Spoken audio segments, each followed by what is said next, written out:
శ్రీమద్ ఆదిశంకర భగవత్పాదాచార్యుల వారు ఈ ప్రపంచానికి జ్ఞానాన్ని ప్రసాదించడానికి పరమేశ్వరుడే అవతరించినటువంటి ఒక స్వరూపం, జగద్గురు స్వరూపం. శంకరాచార్యుల వారి రూపంలో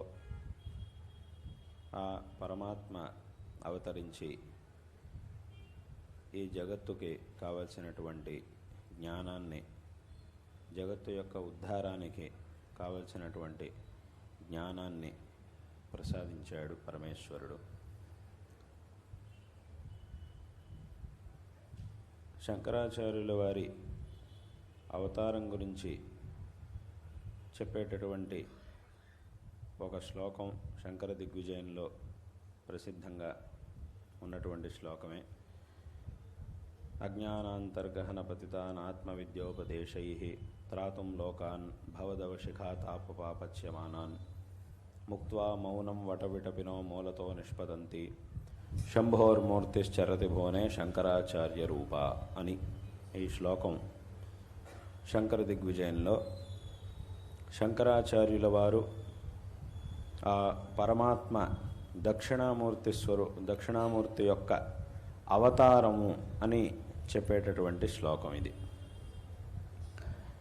ఇక్కడ ఈ శ్లోకంలో ఏం చెబుతున్నారు అనంటే, ఏ దక్షిణామూర్తి వటవృక్షం కింద తన యొక్క మౌనంతోనే ఋషులకి తత్వజ్ఞానాన్ని ప్రసాదిస్తూ ఉన్నాడో, అటువంటి దక్షిణామూర్తి తన మౌనాన్ని విడిచి శంకర భగవత్పాదాచార్యుల వారి రూపంలో అవతరించాడు అనేది ఈ శ్లోకం యొక్క తాత్పర్యం.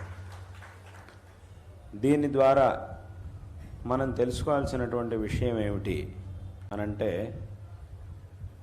మొట్టమొదట భగవంతుడు తన యొక్క మౌనంతో తత్వాన్ని ఉపదేశిస్తూ ఉన్నాడు అని ఇక్కడ చెప్పారు. దీన్ని విన్న వెంటనే మనకు వచ్చేటటువంటి ప్రశ్న ఏమిటి అనంటే, మౌనంగా ఎలా ఉపదేశిస్తారు? ఉపదేశించాలి అనంటే ఏదో ఒకటి మాట్లాడాలి కదా. మాట్లాడితేనే ఉపదేశించగలం తప్ప మౌనంగా ఉండడం అలాగే ఉపదేశించడం రెండు ఒకేసారి ఎలా చేయడానికి సాధ్యం? మౌనంగా ఉంటే ఉపదేశించలేం, ఉపదేశిస్తూ ఉంటే మౌనంగా ఉండలేం. మాట్లాడితేనే కదా ఏదైనా ఇంకోళ్ళకి అర్థం ఎలా చెప్పడానికి సాధ్యం అవుతుంది. ఊరికే మౌనంగా ఉంటే ఏమర్థం అవుతుంది? చెప్పడము కుదరదు, వినేవాడికి అర్థమూ అవ్వదు. కాబట్టి ఇక్కడ మౌనంగా ఉంటూ ఉపదేశించడం అంటే దాని అర్థం ఏమిటి అని ఒక ప్రశ్న మనకు వస్తుంది. అంటే రావాలి కూడా, అట్లాంటి ప్రశ్న కూడా మనకు రావాలి. ఈ మాట విన్నప్పుడు తప్పకుండా రావాల్సిందే ఆ ప్రశ్న. అయితే ఇక్కడ మనం తెలుసుకోవాల్సిన విషయం ఏమిటంటే, ఈ ప్రపంచంలో ఎన్నో విషయాలను ఉపదేశించాలంటే మాట్లాడాలి. మన మాటలతోనే ఉపదేశించడం అనేది సాధ్యం అవుతుంది అనేది వాస్తవమే. కానీ ఆ భగవంతుడు ఏ తత్వాన్నైతే ఉపదేశిస్తున్నాడో ఆ తత్వాన్ని పరిపూర్ణంగా ఉపదేశించాలి అనంటే దానికి మాటలు చాలవు. మాటల వల్ల ఉపదేశింపబడేటటువంటి తత్వం కాదది. ఎందుకంటే ఆ తత్వం అనేది అన్ని మాటలకి అతీతమైనటువంటిది. అంటే అనుభవంతో మాత్రమే తెలుసుకోవాల్సినటువంటి తత్వం అది. మాటల వల్ల కొంత దూరం మాత్రమే ఆ తత్వం గురించి మనం చెప్పగలుగుతాం. పరిపూర్ణంగా తత్వాన్ని సాక్షాత్కరించుకోవాలి అనంటే అది మాటలతో సాధ్యమయ్యేటటువంటిది కాదు.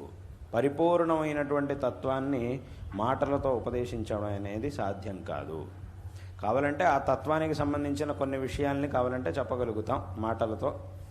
ఆ తత్వ మార్గం, తత్వాన్ని పొందడానికి మార్గం ఏదైతే ఉందో ఆ మార్గంలో కొంత దూరం ఈ మాటలతో మనం వెళ్ళగలుగుతాం. కానీ అంతిమంగా తత్వాన్ని చేరుకోవాలి అనంటే మాటలతో మాత్రమే అయ్యేటటువంటిది కాదు.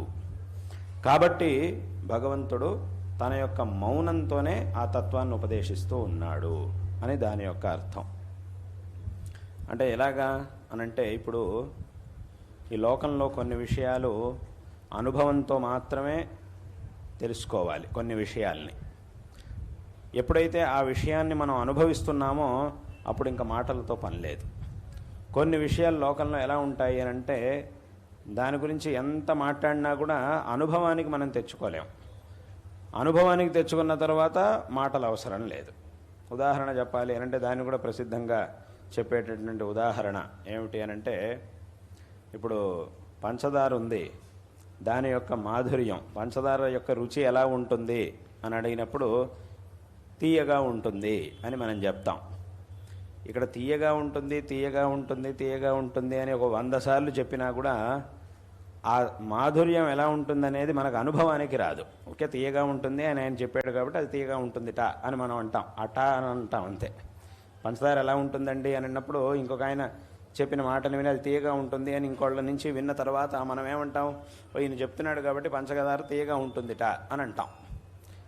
తీయగా ఉంటుందిట అంటే మీకు తెలుసా, మీకు ఆ తీపి ఎలా ఉంటుందనేది తెలుసా అని అంటే నాకు తెలియదు అని అంటాం. అంటే నాకు అనుభవానికి రాలి. అంతవరకు దాన్ని తిన్నని వాడు ఏమంటాడు అని అంటే, లేదు నేను తినలేదు కాబట్టి అది ఎలా ఉంటుందో నాకు తెలియదు, కానీ ఈయన చెప్తున్నాడు, ఫలానా మనిషి చెప్తున్నాడు ఇది తీయగా ఉంటుందిట అని చెప్తున్నాడు అని అంటాం. అంటే అక్కడికి ఏమైంది, ఆ మాటలతో కేవలం అది ఎలా ఉంటుంది ఏమిటనేది తెలుసుకున్నామే తప్ప దాన్ని అనుభవానికి తెచ్చుకోవడం అనేది సాధ్యం కాదు. ఇప్పుడు కాదు, 1000 సార్లు తీయగా ఉంటుందని చెప్పినా కూడా ఆ మాధుర్యం అనేది మనకు అనుభవానికి రాదు. అది అనుభవానికి రావాలి అనంటే ఏం చేయాలి, దాన్ని తినాలి. ఎప్పుడైతే మనం దాన్ని తింటామో అప్పుడు దాని యొక్క మాధుర్యం అనేది మనకు అనుభవానికి వస్తుంది. అప్పుడు ఇంకా మాటలతో పని లేదు. ఆ పంచదార నోట్లో వేసుకున్నాం, దానిలో ఉన్నటువంటి మాధుర్యం చక్కగా మనకు దాన్ని అనుభవిస్తున్నాం. అప్పుడు కూడా ఇంకెవరో వచ్చి అప్పుడు మనకి సందేహం రాదు, ప్రశ్న రాదు, పంచదార ఎలా ఉంటుంది, దాని తీపిదనం ఎలా ఉంటుంది అనే మనకు ప్రశ్న రాదు. ఆ ప్రశ్నకి ఎవరో ఒకళ్ళు వచ్చి సమాధానం చెప్పాల్సిన అవసరం లేదు. మనం తింటున్నప్పుడు కూడా ఆ మాధుర్యాన్ని అనుభవిస్తున్నప్పుడు కూడా ఎవరో ఒకళ్ళు మన పక్కన వచ్చి నుంచొని పంచదార తీపిగా ఉంటుంది తీపిగా ఉంటుంది అని చెప్పాల్సిన, తీయగా ఉంటుంది అని చెప్పాల్సిన పని లేదు. ఎవరైనా అలా చెప్తే మనం ఏమంటాం, నువ్వు చెప్పక్కర్లేదే, నాకు తెలుసు, నేను ప్రత్యక్షంగా అనుభవిస్తున్నాను కాబట్టి నువ్వు చెప్పాల్సిన పని లేదు పో అంటాం అని అంటాం మనం. కాబట్టి అక్కడికి ఏమైంది అనంటే మాటల వల్ల కొంతవరకు మాత్రమే మనం విషయాన్ని తెలుసుకోగలుగుతాం. సంపూర్ణంగా అనుభవంతో ఆ విషయాన్ని తెలుసుకోవాలి అనంటే అప్పుడు ఇంకా మాటలతో పని లేదు. కాబట్టి అదేవిధంగా ఆ తత్వం అనేది ఏదైతే ఉందో అద్వైత తత్వం, దాన్ని పరిపూర్ణంగా సాక్షాత్కరించుకోవాలంటే మాటలు సరిపోవు. అందుకే యతో వాచో నివర్తంతే అప్రాప్య మనసా సహా అని ఆ ఉపనిషత్తు మనకి చెబుతూ ఉన్నది. కాబట్టి ఈ మాటలు వీటన్నిటికీ కూడా అతీతమైనటువంటిది ఆ తత్వం. కాబట్టి అటువంటి తత్వాన్ని కేవలం తన యొక్క మౌనంతో, ఆ చిన్ముద్రతో పరమాత్మ ఈ జగత్తుకి, ఆ ఋషులందరికీ కూడా ఉపదేశిస్తూ ఉన్నాడు.